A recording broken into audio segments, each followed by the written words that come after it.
إياك نعبد وإياك نستعين الصلاة والسلام تحية والإكرام على أشرف الأنبياء والمرسلين وأولاده الطيبين الطاهرين المعصومين ثم الصلاة والسلام على الصديقة المباركة الرازية المرزية عالمة غير معلمة بنت القلم والنون وسر بين الكاف والنون ودليل إرادة كن فيكون وكتابة مكنون آية الله العظمى وزوجة آية الله الكبرى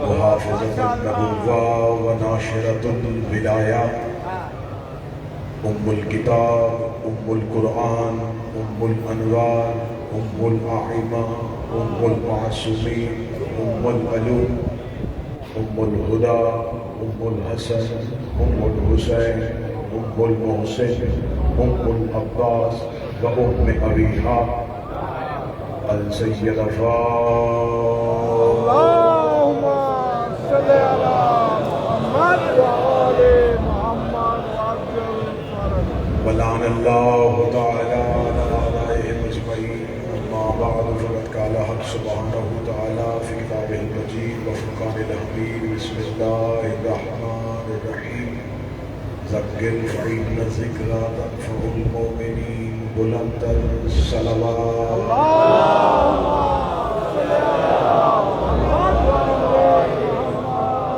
مومنین کی بارگاہ میں گزارش ہے اگر تھوڑا سا اپنی جگہ سے تھوڑا سا بھی آپ حرکت کریں گے تو کسی مومن کے بیٹھنے کی جگہ مل جائے گی درود پڑھتے ہوئے تھوڑا تھوڑا آگے تشریف لیں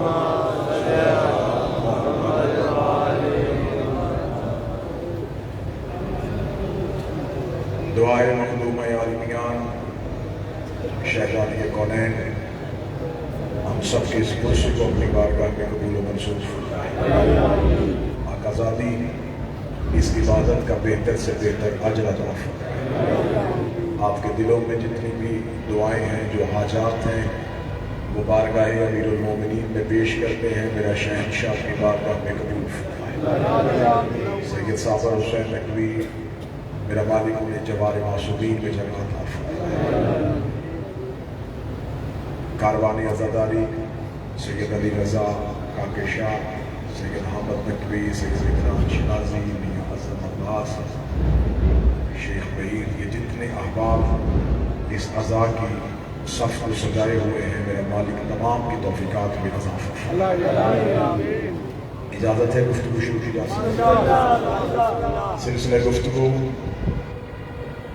پہلی مجلس جو ہم نے کربلا اللہ سے آغاز کیا موضوع ہے قتل حسین کی وجوہات وہ کون سے محرکات تھے جس کی بنیاد پہ رسول کے بیٹے کو شہید کیا کل کی مجلس میں میں نے آپ کے سامنے اپنے کامیابی کے اعتراف اور باب علم سے مانگی خیرات پہ اعتماد کے ساتھ یہ گزارش کی تھی کہ انکار بیعت ہی صرف قتل کی وجہ نہیں انکار بیعت ایک وجہ ہے لیکن مکمل وجہ نہیں وجوہات اور دشمنی ان دونوں خاندانوں میں پرانی تھی لیکن آج افسوس اس بات کا ہے کہ نبی کا کلمہ پڑھنے والے مختلف مسلک اور فرقے سے تعلق رکھنے والے ان میں سے ایک ہی فرقہ اس قتل پہ احتجاج کیوں کر رہا ہے باقی جتنے بھی فرقے ہیں وہ سارے فرقے کہتے ہیں کہ ہمارے نزدیک بھی امام حسین علیہ السلام نبی کے بیٹے وہ یہ بھی مانتے ہیں کہ یہ واقعہ کربلا من گھڑت نہیں یہ ہوا ہے وہ یہ بھی مانتے ہیں کہ قاتل یزید ہے لیکن اس قتل پہ صرف ایک فرقہ اور ایک ہی مسلک ہر سال احتجاج کی کرتے ہیں باقی تمام مسالک اور تمام فرقے اس احتجاج میں ہمارے ساتھ شریک کی ہوئی ہوتی ہے ان کی مجبوری اگر ماتم ہے تو ہم اپنی ہر مجلس میں کہتے ہیں کہ آپ ماتم نہ کریں لیکن احتجاج میں شریک دیکھیں جب حضرت ابراہیم کو آگ میں پھینکا جا رہا تھا تو ایک چھوٹا سا پرندہ اپنی چونچ میں پانی کا قطرہ لے کے اس آگ کے اوپر جا رہا تھا. باقی پرندوں نے رو کے پوچھا تھا کہاں جا رہا ہے؟ اس نے کہا آگ بجھا. اس نے کہا وہ میلوں میں لگی آگ ہے، سالوں کی اکٹھی کی جنگل کی لکڑیاں ہیں، تیرے قطرے سے آگے بجھے گی نہیں. اس نے کہا پتا مجھے بھی ہے بجھے گی نہیں، لیکن کم از کم اس قطرے کو آگ پہ پھینک کے اللہ کو گواہ بنا لوں گا کہ میرا تعلق ابراہیم سے تھا، نمرودیوں سے نہیں. تو آج امت مسلمان کو چاہیے کہ اس احتجاج میں شریک کو سوال بھی یہ کیا جاتا ہے کہ دیکھیں ہمارا اللہ ایک ہے، ہمارا نبی ایک ہے، ہماری کتاب ایک ہے، ہمارا کعبہ ایک ہے، لیکن ہم مسلمان ایک نہیں ہیں. یہ بہت اچھا نعرہ ہے، یہ بہت اچھا اتحاد بین المسلمین کا نعرہ ہے کہ ہمارا اللہ ایک ہے، ہمارا نبی ایک ہے، ہماری کتاب ایک ہے، ہمارا کعبہ ایک ہے، لیکن مسلمان ایک نہیں ہو رہے. مسلمانوں کو ایک ہونا چاہیے. تحریض امیر المومنین پہ یہ نوکر بتا دیتا ہے کہ مسلمان ایک کیوں نہیں ہے. ہمارا اللہ ایک ہے، ہمارا نبی ایک ہے، ہماری کتاب ایک ہے، ہمارا کعبہ ایک ہے. ہم اس لیے ایک نہیں ہیں کہ ہمارا امام ایک نہیں ہے. جس نے نبی کے بعد جسے معتبر سمجھا اس سے دین نہیں. ہمیں اس سے کوئی اختلاف نہیں ہے کہ آپ جس سے دین لینا چاہیں آپ اس سے دین لیں. لیکن میں نے کل کی مجلس میں بھی کہا تھا کہ جب پہلی ہی اینٹ ٹیڑھی ہو گئی تو پھر اب پوری کی پوری دیوار ٹیڑھی جائے. رسول کے بعد مثال کے بعد میں نے اپنی زندگی میں خم غدیر میں جب 1.25 لاکھ حاجیوں کی موجودگی میں یہ اعلان کر کے بتا دیا تھا کہ میرے بعد علی مولا ہے، اور 1.25 لاکھ مسلمان صحابہ نے علی کے ہاتھ میں بیعت کی تھی. پھر اب ہمارے سامنے مسلمانوں کے 2 ہی نظریے ہیں، ایک امامت ہے ایک خلافت ہے. کچھ لوگ امامت کے ماننے والے ہیں، کچھ لوگ خلافت کے ماننے والے ہیں. کچھ کہتے نبی کے بعد امامت کو ماننا ہے، کچھ کہتے نبی کے بعد خلافت کو ماننا ہے. میں نجف میں بیٹھ کے بتا دیتا ہوں کہ امامت کیا ہے، خلافت کیا ہے. نبی کے جانے کے بعد نہیں، نبی کی زندگی میں خم غدیر میں 1.25 لاکھ حاجیوں کی موجودگی میں ایک اعلان ہوا تھا. وہ اعلان امامت کا ہوا تھا، وہ اعلان ولایت کا ہوا تھا، وہ اعلان مولا علی کی مولائیت کا ہوا تھا. 1.25 لاکھ مسلمانوں نے مولا امیر المومنین کے ہاتھ میں بیعت کر لی تھی. لیکن خلافت کا آغاز نبی کی زندگی سے نہیں ہو رہا. نبی کے جانے کے بعد سقیفہ بنی سعدہ میں مہاجرین اور انصار اکٹھے ہو کے کہا کہ نبی کے جانے کے بعد فارس مہاجرین میں سے ہونا چاہیے یا انصار میں سے ہونا چاہیے. مہاجرین اپنا امیدوار لے آئے، انصار اپنا امیدوار لے آئے. آخر وہاں دستوں کے روان ہو رہے تھے یا ایک صحابی نے اٹھ کے دوسرے صحابی کے ہاتھ میں ہاتھ رکھا میں بھی ان کی بیعت کرتا ہوں، تم بھی ان کی بیعت کرو، کیونکہ یہ نبی کے بعد بزرگ بھی ہے، معتبر بھی ہے. یہاں سے خلافت کا آغاز ہو گیا. تو اب 2 ہی نظریے ہیں، ایک خلافت ہے ایک امامت ہے. ایک بنا تھا نبی کی زندگی میں، ایک بنا تھا نبی کے جانے کے بعد، ایک بنا تھا 1.25 لاکھ کی موجودگی میں، ایک بنا تھا چند صحابہ کی موجودگی میں. ایک ہاتھ نبی نے بلند کیا تھا، ایک ہاتھ صحابی نے بلند کیا تھا. اب مسلمان صرف ہمیں اتنا بتائے کہ قرآن میں اطاعت نبی کی واجب ہے یا صحابی کی واجب ہے. اگر تو قرآن رسول کی واجب ہے تو میں رسول کا بنایا ہوا مانتا. لیکن نبی کے جانے کے بعد خلافت کا آغاز ہو. ہم غدیر سے نہیں ہیں، ہم مسلسل غدیر میں قائم ہیں. خلافت اور امامت میں کتنا فرق آیا کہ انہوں نے کہا ہم امامت سے دین نہیں لیں گے، ہم خلافت سے لیں گے. یہ تھی امامت کی سچائی. جنہوں نے نبی کے جانے کے بعد امامت کو معتبر نہیں سمجھا ان کو بھی پھر خلافت کے بعد امام بنانے پڑے. میں لفظ بھی دہرانے لگا، میں امامت والوں کی بات نہیں کر رہا. جنہوں نے نبی کے بعد دین خلافت سے لیا انہوں نے بھی خلیفہ تو بنائے، لیکن پھر انہیں خلیفہ کے علاوہ امام بھی بنانے پڑے. فقہ کا امام، تفسیر کا امام، حدیث کا امام. آج پورے دنیا میں جتنے مسلمان آباد ہیں ان میں سے ہر ایک امام کی فقہ پہ عمل کرتا ہے. میں بڑی عزت کے ساتھ نام لے لوں گا. امام حنبل کی فقہ پہ عمل کیا جاتا ہے، امام شافعی کی فقہ پہ عمل کیا جاتا ہے، ابو حنیفہ کی فقہ پہ عمل کیا جاتا ہے، امام صادق کی فقہ پہ عمل کیا جاتا ہے. اب میرا سوال ہے امت مسلمان سے، جو فقہ کا پہلا امام تھا ابو حنیفہ، یہ آیا ہے چھٹے امام کے دور میں.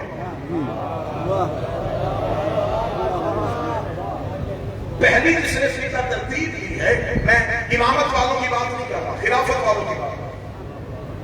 پہلا امام بنا امام صادق کے بعد. اب میرا سوال ہے، جو ہم سے سوال کرتے ہیں کہ آپ نے یہ کہاں سے لیا، یہ کہاں سے لیا، یہ کہاں سے لیا، میں پوچھتا ہوں کہ پہلے تمہارے امام کے آنے تک تم کس کی فقہ پہ عمل کرتے تھے؟ آپ نے کس کی فقہ پہ عمل کیا؟ کیونکہ آپ کا پہلا امام جو آیا ہے امام صادق، اور وہ امام صادق کی شکل. کوئی آیا 100 سال بعد، کوئی آیا 125 سال بعد، کوئی آیا 165 سال بعد، اور آخری آیا 180 سال. اور جتنے بھی یہ امام تھے جن سے مذہب امامت کے ماننے والوں کے علاوہ جنہوں نے دین دیا، ان میں سے 3 آئمہ کے ماننے والے ہاتھ باندھ کے نماز پڑھتے، اور ایک امام کے ماننے والے ہاتھ کھول کے، جس کے ماننے والے ہاتھ کھول کے نماز پڑھتے ان کا نام امام مالک. اور صرف امام مالک کا تعلق مدینے سے تھا. جن کا تعلق مدینے سے تھا اس کے ماننے والے آپ کی ہاتھ کھول کے نماز پڑھتے. امام احمد بن حنبل ہے، مسلمانوں کے امام ہے، حفظ مراتب کے اعتبار سے اپنے بیٹے کو صحابہ کے نام لکھوا رہے ہیں. بیٹے نے کہا بابا مجھے رتبوں کے اعتبار سے صحابہ کے نام لکھوا دیں. انہوں نے پہلے 3 خلفاء کا نام لکھوایا، علی کا نام چھوڑ دیا، 9 نام اور لکھوا دیے. جب 11 نام مکمل ہوئے، بیٹے نے کاغذ قلم زمین میں پھینک کے کہا بابا آپ وہ کہیں علی سے دشمنی تو نہیں ہے؟ میں نے کہا تھا رتبوں کے اعتبار سے صحابہ کے نام لکھوا. ہر نام کے بعد سوچتا رہا اب علی کا نام آئے گا، اب علی کا نام آئے گا، اب علی کا نام آئے گا. 11 نام لکھوا دیے، علی کا نام نہیں آیا. احمد بن حنبل چھڑک دے کے کہتے ہیں شرم نہیں آ رہا ہے؟ پوچھ صحابہ کا رہا ہے، علی میں صحابی ہے، علی تو محمد کا بھائی ہے.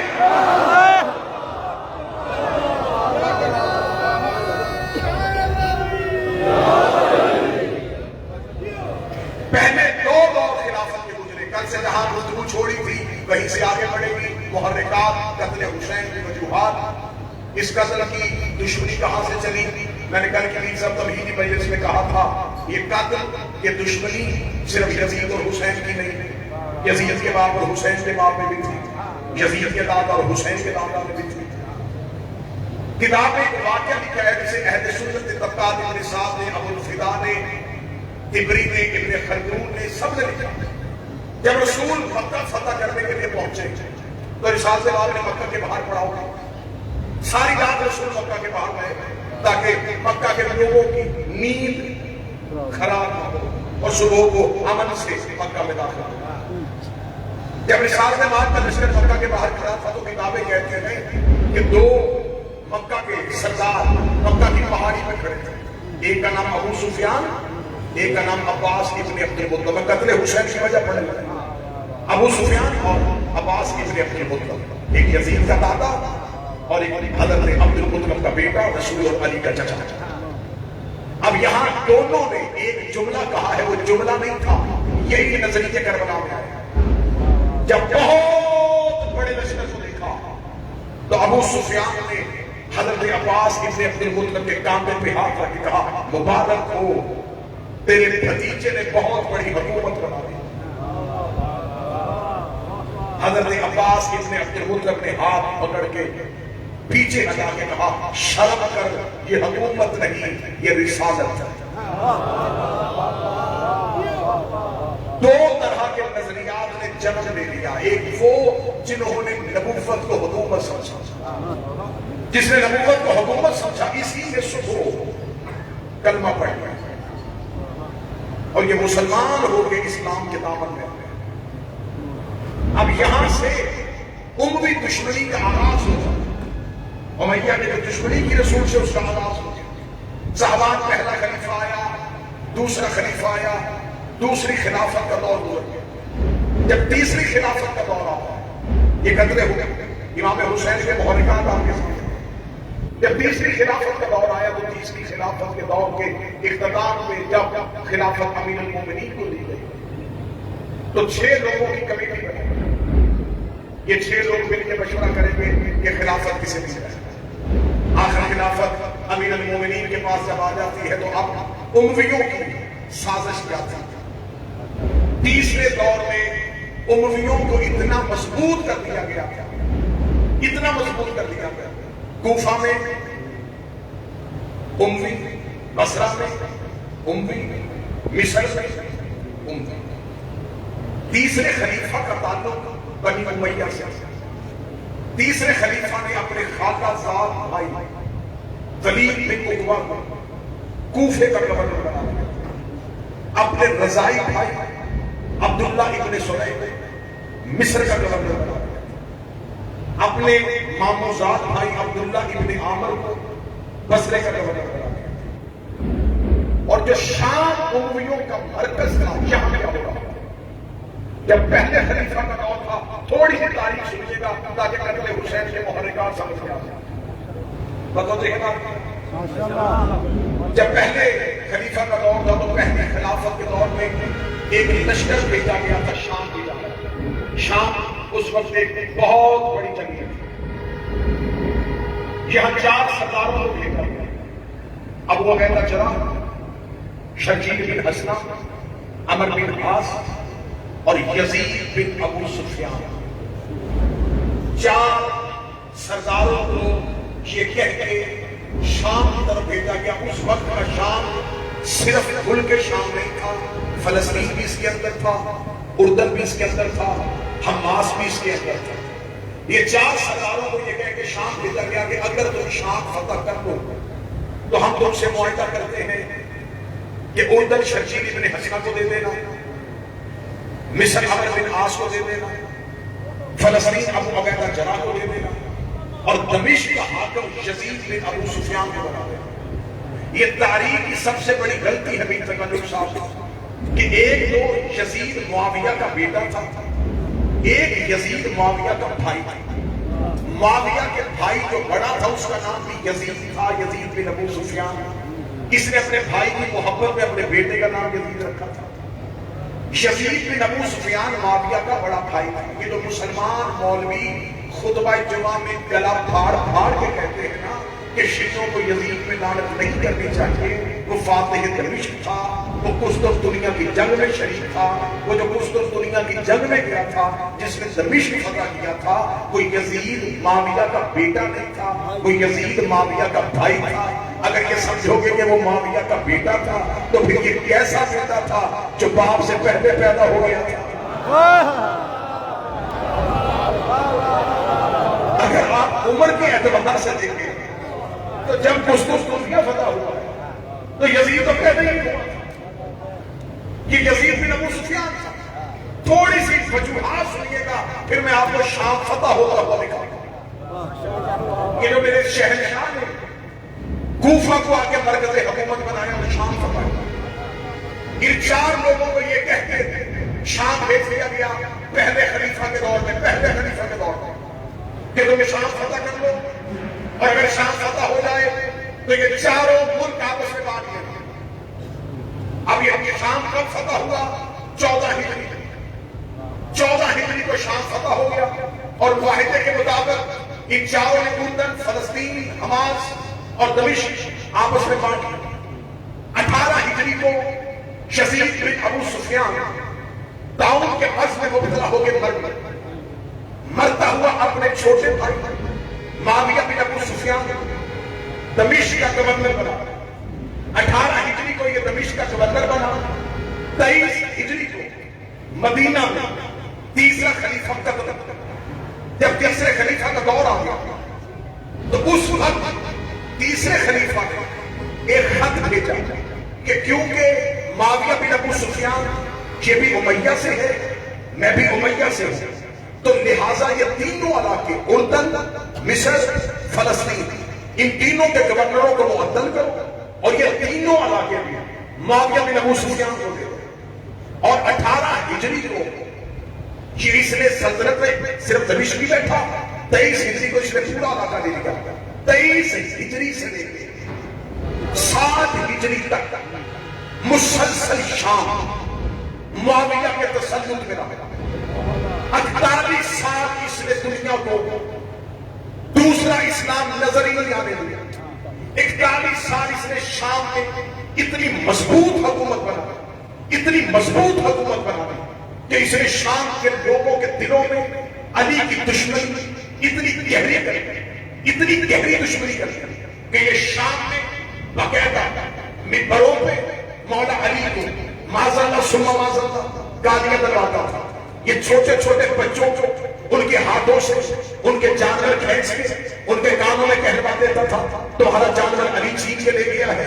اس نے قبیلوں میں رات کی تاریکی میں ڈکیتیاں کرواتا, چوریاں کرواتا اور کہہ دیتا تمہارا مال علی لوٹ کے لے گیا ہے. 40 سے 48 سال مسلسل اس نے شام میں علی کی دشمنی اتنی مضبوط کر دی.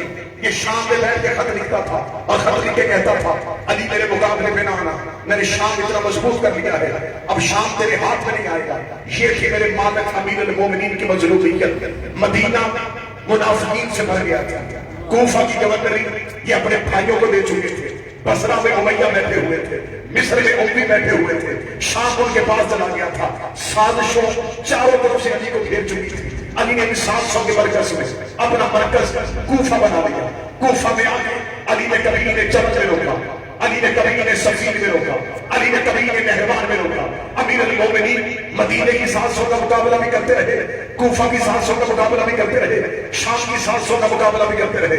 تمہید میری مکمل ہو گئی. میں آپ بتانے لگا ہوں علی کی اولاد کی فتح. جب مولا علی نے ان کی 700 کو ایک ایک کر کے تار کیا, بصرہ کی سازش ناکام کی, فلسطین کی سازش ناکام کی, شام والوں درود سارے اللہ مل کے بڑا نواز سے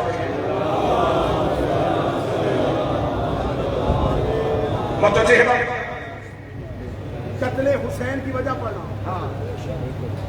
امیر المومنین امیر المومنین اکیلے بیٹھے کوفہ میں, اکیلے کوفہ میں, اور کوئی نہ سمجھے کہ سارا کوفہ بے وفا تھا. 4 سال ساتھی تھے علی. جب مولا علی جبل میں گئے صرف 1000 لوگ مدینے سے آئے تھے.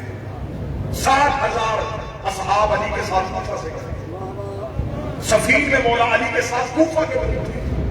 سارا کوفہ بے وفا نہیں تھا.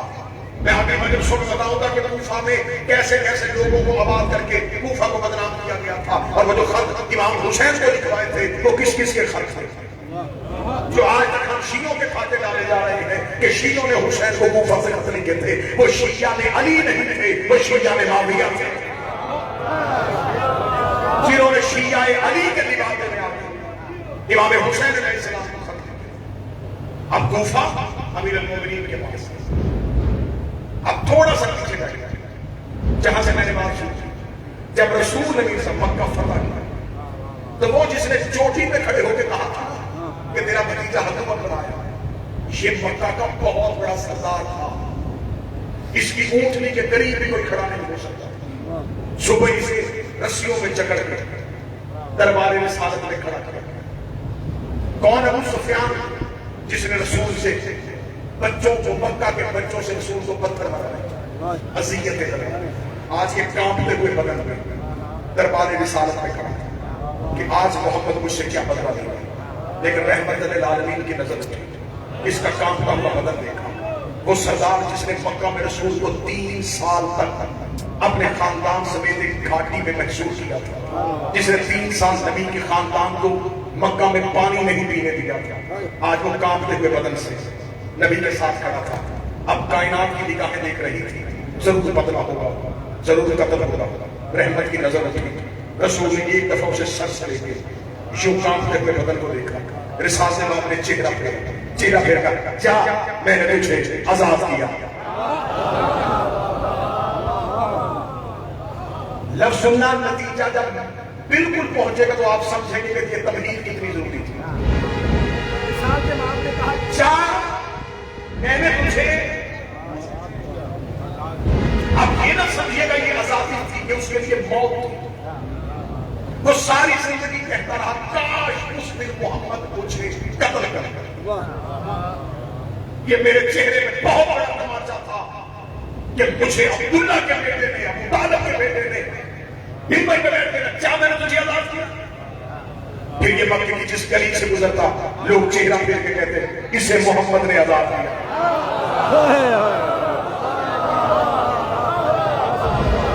یہ جتنی دیر مکہ میں رہا رسول کا آزاد کردہ غلام کہلاتا. اس نے کہا عبرتناک موت ہے, مر جاتے اس سے اچھا تھا. اس نے اپنی نسل سے کہا مکہ نہ رہنا اور مدینہ بھی نہ جانا, مدینہ میں دوسری کی حکومت. یہ دانا ہمارے مر جانے کے لیے کافی ہے. کہ ہمیں بنی ہاشم کی نسل کے ایک بیٹے نے آزاد کیا. یہ پورا خاندان شام چلا گیا. شام 48 سال حکومت کر کے انہوں نے اپنا مرکز بنا دیا. ادھر مدینے میں تیسرا خلیفہ مسلمانوں کا وہ بھی امیہ کی نسل میں سے ہو گیا. انہوں نے کہا اب بدلہ دینے کا وقت آ گیا. اب مدینہ میں بھی ہمارا راج، کوفے میں بھی ہم، بصرہ میں بھی ہم، مصر میں بھی ہم، دمشق میں بھی ہم، اردن بھی ہمارا، فلسطین بھی ہمارا. اب ہم اسلام سے بدلہ لیں گے. لیکن تیسرا خلیفہ قتل ہو گیا. جب علی آیا، چاروں طرف سے امویوں نے گھیرا ہوا تھا علی کو. مولا علی کو ابھی چاہتے کیا تھے. ابو سفیان مرتا مرتا اپنے بیٹے معاویہ کو وصیت کر کے گیا تھا. اس نے کہا مجھے محمد نے بھرے دربار میں کھڑے کر کے کہا جا میں نے تجھے آزاد کیا. اگر زندگی میں کبھی موقع ملے اس اہل بیت کی نسل میں سے کسی ایک کو یوں ہی دربار میں کھڑا کر کے اسی طرح جملہ دہرانا جا میں نے تجھے آزاد کیا. اگر تو یہ جملہ دہراوے گا سمجھ لینا ہمارا بدلہ ہو گیا. کیونکہ عربوں میں کینہ بڑا مشہور تھا. یہ انتقام نسلوں کو منتقل کر کے جاتے تھے. یہ انتقام ورثے میں لے کے جاتے تھے. اس کے بعد اگر پوری دنیا میں بھی حکومت کر لیں مجھے کوئی فائدہ نہیں. فائدہ اسی دن ہوگا جس دن تم اہل بیت میں سے کسی ایک فرد کو کہے گا جا میں نے تجھے آزاد کیا. جب ان کا شام میں مرکز بن گیا انہوں نے صفین میں چاہا کہ ہم علی کو اتنا کمزور کریں کہ ہم علی کو قید کریں، قید کر کے شام لے کے جائیں. شام جا کے کہیں جا میں نے تجھے آزاد کیا. علی نے صفین میں انہیں اتنی عبرتناک شکست دی کہ صفین سے الٹے پاؤں دوڑے. علی شہید ہو گئے کوفہ میں. اس کے بعد مولا حسن منبر پہ آ گئے. انہوں نے یہی بدلہ حسن سے لے گئے. مولا حسن نے جب دیکھا میرے پاس ناصر نہیں ہے، میرے پاس نصرت کرنے والے نہیں ہیں، میرے پاس مخلص لوگ نہیں ہیں. مولا حسن نے معاہدہ لکھا. معاہدے کی شرط لکھ کے اس کے منہ پہ ماری تاکہ اس کی وہ سازش اس کے دل کے اندر ہی رہ جائے. یہ چاہتا تھا کہ میں کسی نہ کسی طریقے سے حسن کو شام لے کے آؤں اور شام لا کے اپنے دربار میں اپنے تخت کے سامنے کھڑا کر کے کہو جا میں نے تجھے آزاد کیا. اس کی سازش مولا حسن نے پوری ہونے دی. جب کس نے دیکھا یہ خود تخت پہ بیٹھ گیا ہے تو معاویہ مرتا ہوا اپنے بیٹے یزید کو کہہ کے گیا تھا کہ مجھے میرے باپ نے وصیت کی تھی، میں تجھے وصیت کرتا ہوں اہل بیت میں سے کسی ایک کو اپنے سامنے کھڑا کر کے کہنا جا میں نے تجھے آزاد کیا. یزید تخت پہ بیٹھا. اس کا پہلا حکم یہ دوں گا کیونکہ میرا باپ 48 سال کوشش کرتا رہا، نہ علی کو دربار میں لا سکا، نہ حسن کو دربار میں لا سکا. میں پہلے دن سے کوشش شروع کروں گا، میں حسین کو دربار میں لے کے آؤں گا اور کہوں گا جا میں نے تجھے آزاد کیا. اس نے پہلے دن ہی بیٹھ کے حسین سے بیعت کا مطالبہ کر دیا،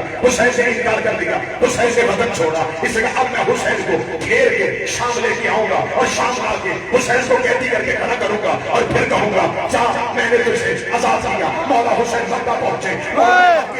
مسلمانوں کو یہی سازش بتائی. کسی نے حسین کا ساتھ نہ دیا. حسین کربلا میں آ گئے. کربلا میں اس نے 9 لاکھ بھیجے. کسی طرح 9 لاکھ ایک حسین کو قید کر کے لے آئے. حسین نے 72 کے ساتھ صبح سے لے کے عصر تک ان کو ایسا مصروف کر دیا کہ صبح سے لے کے عصر تک کبھی عباس نے دوڑاتا رہا، کبھی اکبر نے بھگاتا رہا، کبھی قاسم اس کو تیروں سے پیچھے ہٹاتا رہا. ادھر کربلا کی شام ہو گئی. حسین نے سر سجدے میں رکھ دیا. 9 لاکھ میں حسین کے بیٹے سجاد نے ہاتھوں میں ہتھیلیاں ڈال دی. سجاد کو قیدی کیا. خبر شام پہنچ گئی کہ مدت کے بعد 70 سال کے بعد اہل بیت کا ایک فرد قید ہو چکا ہے. اب اسے شام لے کے آیا جا رہا ہے. سجاد کوفہ سے گزرے، شام کے باہر آئے. میں فضائل پڑھ رہا ہوں. اس نے بازار سجا لیے، اس نے دربار سجا لیے، اس نے لوگ بلا لیے. اس نے کہا آج 70 سال کے بعد اپنے دادے کی شکست کا بدلہ، اپنے بابے کی شکست کا بدلہ میں لینے لگا ہوں. اس نے پورا دربار بھر دیا. اس نے پورا شام شہر بھر دیا. اس نے 3 دن شام شہر میں عید منعقد کروا دی کہ آج ہم اہل بیت سے بدلہ لیں گے. ادھر یہ تخت پہ بیٹھ گیا. درباری آ گئے، عمرہ آ گئے، وزراء آ گئے. پورا دربار کچا چچ بھر گیا. گلیوں میں رش تھا. آج بنی امیہ بنی ہاشم سے بدلہ لینے کے لیے آئے ہیں. ادھر سید الشاذلین بازاروں سے گزرتے ہوئے یزید کے دربار میں پہنچے. اس نے اپنے سر پہ اپنے باپ والا تاج رکھا، اپنے کانٹے پہ اپنے دادے والی آواز رکھی. اس نے آج میں حسین کے بیٹے سے، علی کے بیٹے سے، ابو طالب کے بیٹے سے اپنی شکست کا بدلہ لوں گا. یہ تخت پہ آیا. سجاد اس کے سامنے آئے. اس کے زبان پہ جملہ آنے لگا تھا کہ جا میں نے تجھے آزاد کیا. یا سجاد کے کانٹے پہ ایک مزدور کا ہاتھ آیا. اس نے سجاد کو پیچھے کیا اور یزید کے سامنے آنے کا جشن تلقا